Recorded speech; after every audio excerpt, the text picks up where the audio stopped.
안녕하세요. 15장 19절 같이 한번 읽읍시다. 시작. 여호와께서 이와 같이 말씀하시되 네가 만일 돌아오면 내가 너를 다시 끌어 내 앞에 세울 것이며 네가 만일 헛된 것을 버리고 귀한 것을 말한다면 너는 나의 입이 될 것이라. 그들은 내게로 돌아오려니와 너는 그들에게로 돌아가지 말지니라. 하나님 아버지, 이 시간 예배하기를 원합니다.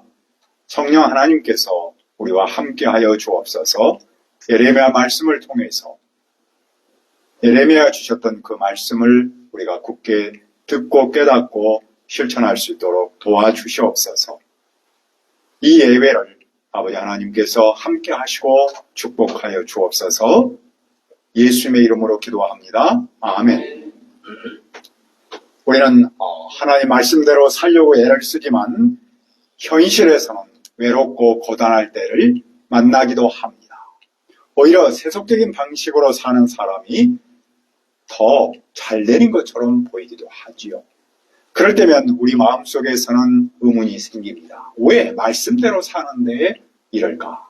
그런데 이런 질문은 우리만의 것은 아닙니다. 일찍이 예레미야 선지자도 하나님께 던졌던 질문이었습니다. 그 질문에 대한 여호와 하나님의 대답은 무엇입니까? 첫째, 죄와 벌. 유다 땅에 극심한 가뭄이 들었는데 그에 대하여 여호와 하나님께서 예레미야에게 말씀하셨습니다. 유다는 가뭄으로 슬퍼했고 성문은 피곤했고 애통했고 그리고 예루살렘의 부르짖음이 위로 올라갔습니다. 귀인들은 아랫사람을 보내어 물을 구하려 했지만 물을 찾지 못했습니다. 그들은 빈 것으로 돌아오니 부끄럽고 근심하여 머리를 가렸습니다. 머리를 가렸다는 말은 절망감의 표현이었습니다.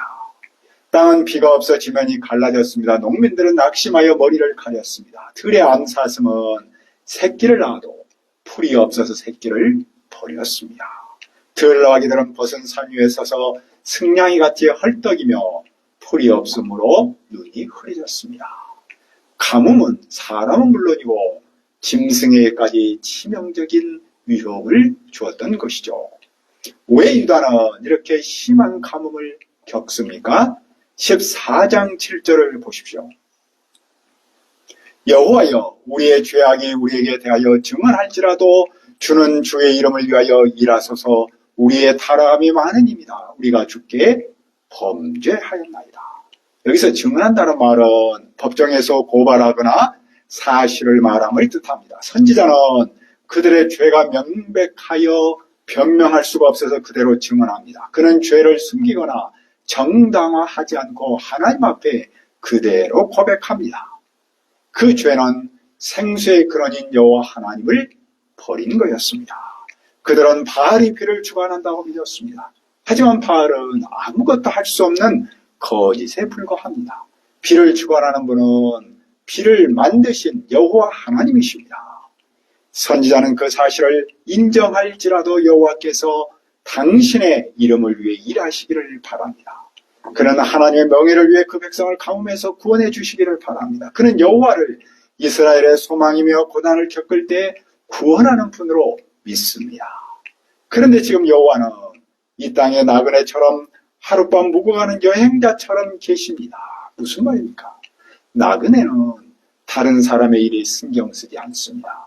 선지자는 여호와께서 그 백성의 고난을 나그네처럼 대하신다고 토로합니다. 지금 여호와는 놀라서 어쩔 줄을 모르는 사람 같고 구해줄 힘을 잃은 용사 같습니다. 그런데도 여호와는 유다와 함께 하시고 유다는 여호와의 사람으로 일컬음을 받고 있습니다. 그러니 선지자는 여호와께서 유다를 버리시지 않도록 간절하게 기도합니다.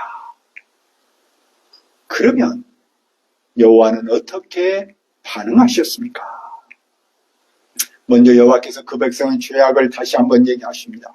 그들은 어그러진 길을 사랑하여 발을 멈추지 않았습니다. 그들은 한 곳에 서지도 않았습니다. 그들은 말과 행동이 달랐습니다. 여호와는 그런 그들을 받지 않았고 이제 그들의 죄를 기억하고 벌하십니다.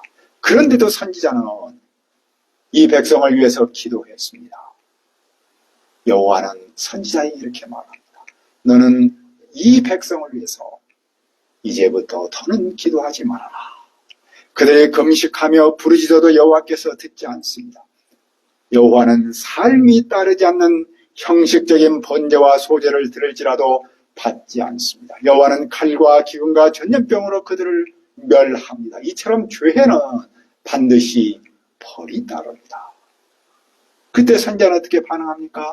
그는 이런 현실 앞에서 또 하나의 문제가 거짓 선지자임을 발견합니다. 거짓 선지자는 백성들을 향해서 칼도 없고 기근도 없고 여호와께서 평화를 주신다라고 말했습니다. 그러나 그것은 여호와의 이름으로 거짓말을 한 겁니다. 여호와께서 그들을 보내지도 않았고 여호와께서 그런 말을 한 적도 없습니다. 그들이 거짓 계시와 점술과 헛된 것과 자기 마음의 거짓으로 그냥 그렇게 예언했던 겁니다.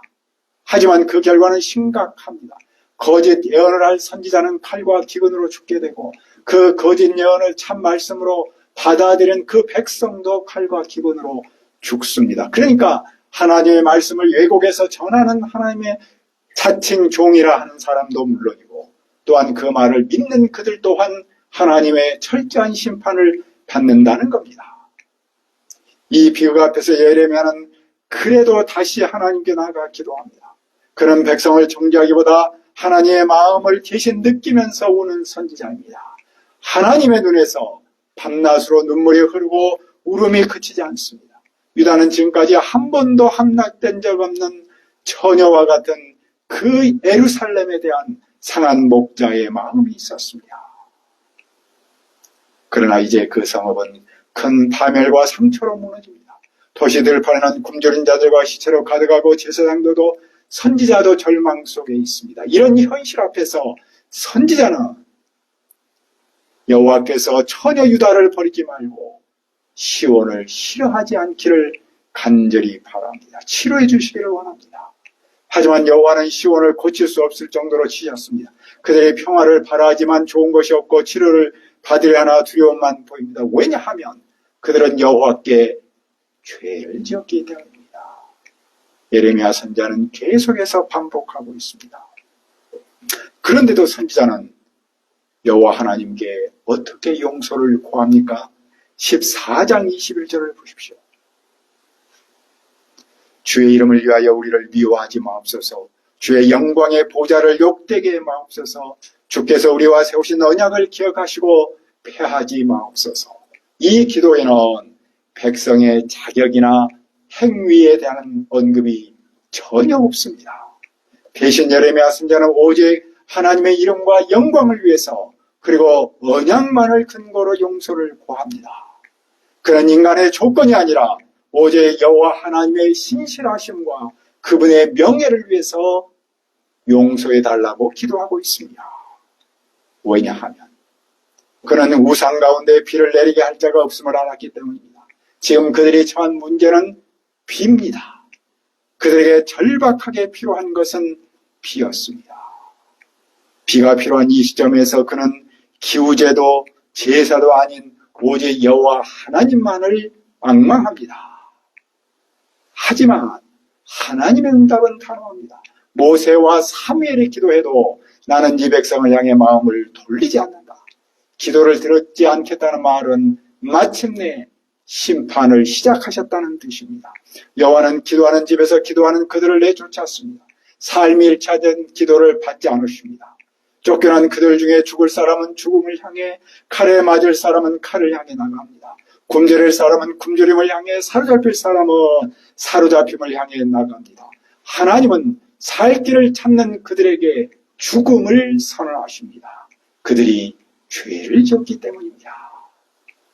그 백성은 이제 죽음과 칼과 기근 그리고 포를 하는 네 갈래 심판의 길 앞에만 섰습니다. 이 심판은 단지 형벌이 아니라 하나님께서 공의를 행하는 하나님의 당신의 영광과 이름을 위해서 나타내는 공의로움이었습니다. 왜 이렇게 되었습니까? 바로 유다를 우상 숭배의 길로 이끈 왕 므낫세 때문이었습니다. 그는 히스기야의 신앙계획을 무너뜨리고 예루살렘을 우상으로 가득 채웠습니다. 그 이후로 유다의 영적 타락은 걷잡을 수 없이 심해졌습니다. 그래서 하나님은 예루살렘을 멸망을 더는 유보하지 않기로 작정했습니다. 전혀 예루살렘이 망해도 그녀를 불쌍히 여길 사람도 없고 그녀를 위해서 슬퍼할 자도 그녀에게 관심을 품을 자도 없었습니다. 왜냐하면 그들이 여호와를 버렸고 여호와를 뒤로 미워버렸기 때문입니다. 하나님은 그들을 까부르듯이 쳐서 그 자식을 끊고 바닷가의 모래처럼 많게 하리라 하는 언약 대신 과부가 바닷가의 모래처럼 많도록 하시고 아들 7을 둔 복받은 어머니라도 부끄러움과 절망에 빠지게 하십니다. 이것은 출구 없는 심판이었습니다. 하나님의 말씀이 거짓으로 왜곡되었을 때 그 대가는 너무나 무섭습니다. 그런 현실 앞에서 선지자는 무엇을 고백했습니까? 둘째, 낙심 속에서 돌아감. 예레미야는 절망 가운데 자신의 존재 자체를 회의합니다. 내 어머니요, 어찌하여 나를 이렇게 낳으셨습니까? 그는 누구에게 돈을 꾸어주거나 해를 끼친 적도 없었지만 사람들은 그를 고리대금업자처럼 저주했습니다. 왜냐하면 그는 하나님의 말씀을 전했기 때문입니다. 그러나 말씀을 전할수록 백성은 듣지 않았고 오히려 그를 적대했습니다. 하나님의 말씀은 기쁨과 생명이었지만 그것을 따르는 삶은 외로움과 고통의 연속이었습니다. 예레미야는 자신이 세상과 다투는 존재에 끝없이 투쟁하는 논쟁에 휘말린 사람처럼 느낄 수밖에 없었습니다. 그러나 여호와께서는 그를 강하게 하시고 그에게 복을 주시며 원수가 재앙을 만나 궁지에 빠질 때마다 예레미야를 찾아와 간청하도록 도와주십니다. 그런데 유다는 북방의 철과 노수를 꺾지 못합니다. 그들은 죗값으로 그 재산과 보물을 아무런 값도 못 받는 약탈품으로 내줄 겁니다. 그들은 결국 알지 못하는 땅으로 원수에 의해서 끌려가서 원수를 섬깁니다. 여호와 하나님을 섬기지 않은 그들은 그 벌로 원수를 섬기는 것이죠. 하나님을 알지 못했던 그들, 아니 하나님을 알면서도 버렸던 그들, 하나님의 심판의 불 앞에 놓였습니다. 이 말씀 앞에서 저는 자기를 알고 기억하시는 여호와를 붙들고 계속해서 기도합니다.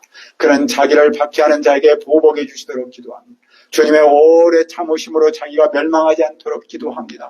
그리하여 자신이 주님을 위해 당한 수치를 헛되지 않게 해달라고 간구하고 있습니다. 선지자가 이렇게 기도하는 근거는 무엇입니까? 15장 16절을 보면 그는 만군의 하나님 여호와의 이름으로 일컬음 받는 자이기 때문입니다. 그는 주님의 말씀을 얻어서 먹었기 때문입니다. 여호와의 말씀은 그에게 기쁨이었고 즐거움이었습니다. 그에게 말씀은 좋은 음식이었습니다. 그는 말씀을 먹음으로 어려움을 이겼습니다. 여호와의 말씀은 보통 사람에게는 아무것도 아니었지만 그에게는 기쁨이요 즐거움이었습니다. 선지자는 무엇을 합니까? 그는 기뻐하는 자의 모임 가운데 앉지 아니하며 즐거워하지도 않았습니다. 여기서 기뻐하는 자의 모임은 술 마시고 흥청거리는 사람들의 모임을 말합니다. 선지자는 술 마시고 흥청거리는 사람들의 모임에 앉지 않았고 기뻐하지도 않았습니다. 그는 주님의 손에 붙들려서 홀로 앉았습니다. 즉 그는 사람과의 관계 속에서 기쁨을 찾기보다도 여호와와 여호와의 말씀 안에서 기쁨을 찾았던 겁니다. 왜냐하면 주님의 분노가 그 시대를 향해서 너무나 강했기 때문입니다. 그는 여호와 하나님의 선지자답게 여호와 하나님의 마음을 따라서 그분과 한 마음으로 살았습니다. 그런데 문제는 그의 고통이 그치지 않았다는 겁니다. 그의 상처가 치유되지 않았다는 겁니다. 그는 하나님의 말씀을 삼키고 살았는데도 돌아오는 것은 조롱과 박해뿐이었습니다. 그는 사람에게 받은 상처보다 그 상처를 그대로 두시는 여호와 하나님께 마음이 더 큰 상처를 받았습니다. 그래서 그는 하나님을 물이 말라서 속이는 시내라고 생각했습니다. 여기서 속이는 시내는 여름철이 되면 물이 많이 내리고 홍수가 날 정도로 큰 냇물을 이루지만 겨울이 되면 물이 말라서 아무것도 흐르지 않는 와디를 말합니다. 선지자는 여호와를 흐르다가도 마르고 마르다가도 흐르는 여름철의 시냇물처럼 믿을 수 없는 분으로 여겼습니다. 그런 말씀을 따라 살다가 낙심했고 지쳤고 외로웠습니다. 여호와는 그에게 무엇을 말씀하셨습니까? 15장 19절을 다시 한번 읽읍시다. 15장 19절입니다. 시작. 여호와께서 이같이 말씀하시되 네가 만일 돌아오면 내가 너를 다시로 이끌어 내 앞에 세울 것이며 네가 만일 헛된 것을 버리고 귀한 말을 한다면 너는 나의 입이 될 것이라. 그들은 내게로 돌아오려니와 너는 그들에게로 돌아가지 말지니라. 하나님은 낙심하고 힘들어하고 있는 예레미야 선지자에게 세 가지를 말씀합니다. 첫째로 돌아오라. 내가 너를 다시 세우리라. 예레미야가 하나님께로 돌아오면 하나님도 그에게로 돌아가서 그를 다시 세우신다는 겁니다. 그는 지금 낙심하여 마음이 하나님한테서 멀어졌습니다. 그러나 하나님은 그에게 회복의 기회를 주십니다. 오늘 우리도 하나님의 일을 하다가 마음이 식고 상처받고 기도 자리에서 멀어질 때가 있습니다. 그러나 주님은 여전히 말씀합니다. 돌아오라. 내가 너를 다시 세우리라. 그렇습니다. 우리가 주님 안에서 상처를 받아도 어디로 돌아갑니까? 다시 돌아갈 곳은 주님 품이죠. 둘째로 헛된 말을 버리고 귀한 말을 해라. 선지자가 헛된 것을 버리고 귀한 말을 하면 그는 여호와의 입이 된다는 겁니다. 하나님은 예레미야 말 중에 헛된 것이 있음을 지적하십니다. 그것은 믿음 없는 말이고 믿음 없는 탄식이고 자기 연민의 말이었습니다. 하나님은 우리 입에서 나오는 말도 귀하고 믿음 있는 말이기를 원하십니다. 오늘 우리도 믿음 없는 말, 원망의 말, 세속적 시각의 언어를 멈추고 하나님의 뜻을 대변하는 귀한 말로 바꿔야 합니다. 헛된 말을 멈추고 귀한 말을 시작할 때 우리의 입술은 하나님의 뜻을 대변하는 그 도구로 쓰임을 받기 때문이죠. 셋째로 백성이 내게로 돌아오게 하라. 너는 그들에게 돌아가지 말라. 백성이 선지자에게로 돌아와야지 선지자가 백성에게 돌아가지 말라는 겁니다. 선지자는 백성에 끌려가는 존재가 아니라 백성을 하나님께로 끌어오는 존재이죠. 다시 말해서 세상의 가치관이나 흐름을 따라가지 말고 오히려 세상이 하나님께로 돌아오도록 해야 한다는 겁니다. 선지자의 정체성은 어떤 상황에서도 하나님 편에 서는 것이죠. 오늘도 마찬가지입니다. 우리는 세상을 따르는 자가 아니라 세상이 우리를 따라오도록 해야 하는 자지요. 세상의 유행, 세상의 언어들, 또 세상의 가치관에 우리가 얼마나 끌려가기 쉽습니까? 그러나 사실은 우리는 말씀과 믿음의 자리를 지켜야 합니다. 세상은 우리를 흡수하려고 유혹합니다. 협박합니다. 하지만 세상의 가치관과 언어와 유행이 우리 안으로 들어와서 교회를 지배하려고 할 때 어떻게 해야 합니까? 우리는 냉정하게, 분명하게 하나님 편에 서야 합니다.